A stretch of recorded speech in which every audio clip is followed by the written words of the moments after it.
10 से 12% लोग केवल देश के सर्वोच्च न्यायालय उच्च न्यायालय में सारे जज केवल 10 से 12% बैठे।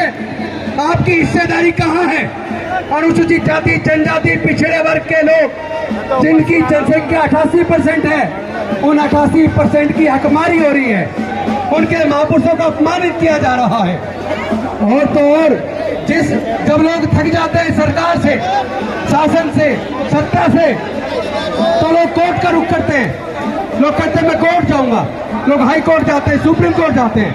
वहां पे पहली बात तो लाखों रुपए फीस चाहिए, हमारे लोगों के पास फीस है नहीं। और वहां अगर मनुवादी जज है जिसके चरित्र में न्याय है ही नहीं, तो वो क्या आपको न्याय देगा? वो आपको न्याय नहीं देगा। आपको पता होना चाहिए, ये संसद के प्रांगण में डॉक्टर बाबा साहेब अम्बेडकर की प्रतिमा लगवाने का आंदोलन बुद्धप्रिया मौर्य जी के नेतृत्व में 1964 से लड़ा गया।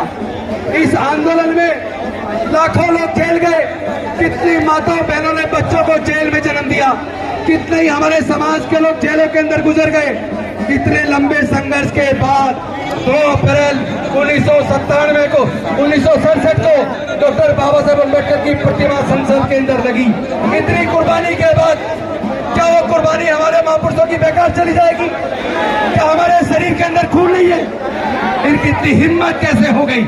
एक तरफ जहां चुनाव के ऊपर एग्जिट पोल आना था, 3 तारीख को एग्जिट पोल आना था और 4 तारीख को चुनाव का रिजल्ट आना था, रातों रात इन्होंने डॉक्टर बाबा साहेब अम्बेडकर, बिरसा मुंडा जी, ज्योतिबा फूले जी, शिवाजी महाराज और हमारे बाकी महापुरुषों की मूर्तियां हटाकर संसद भवन के प्रांगण में कोने में ले जाकर लगा दी। ये पूरे दलित पिछड़े आदिवासी, इस पूरे प्रोग्रेसिव सोसाइटी का अपमान है। अपमान है कि नहीं है?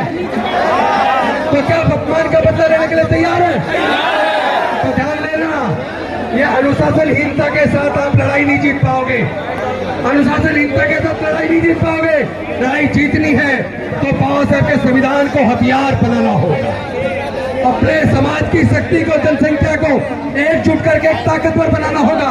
हमारे समाज को तोड़ने के लिए केवल बाबा साहब की प्रतिमा नहीं हटा रहे हैं, बल्कि सर्वोच्च न्यायालय के माध्यम से वो रिजर्वेशन जो डॉक्टर बाबा साहेब अम्बेडकर जी ने हमारे हजारों साल के पढ़ने लिखने के रास्ते जो बंद थे, वो मनुस्मृति को ध्वस्त करके देश को इतना सुंदर संविधान देके हमारे पढ़ने के रास्ते खोले, एजुकेशनल इंस्टीट्यूशन में रिजर्वेशन देकर हमारे आगे बढ़ने के रास्ते खोले, सरकारी नौकरियों में हमारे रिजर्वेशन देकर आगे बढ़ने के रास्ते खोले।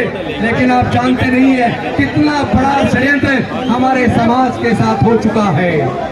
पहले तो आप लोग वजीफे से ही पढ़ जाया करते थे, लेकिन आज अगर आपको अपने बच्चे को इंजीनियर बनाना है, डॉक्टर बनाना है, वकील बनाना है, जज बनाना है, IAS IPS बनाना है, कोई भी कोर्स करवाना है, तो टेक्निकल कोर्स के लिए सरकारी कॉलेज में अगर आपका बच्चे का नंबर आ जाता है तो कम से कम 15 से 20 लाख रुपया चाहिए।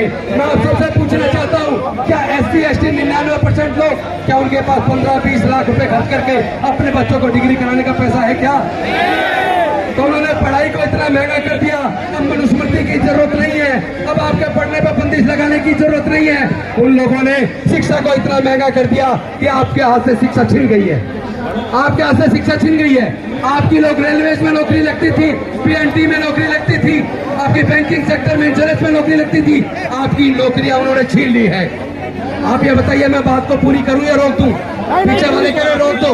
अगर बाबा साहब से प्यार है बता दो, मैं अपनी बात पूरी करूं या छोड़ दूं? आप इस लड़ाई को लड़ने को तैयार हो?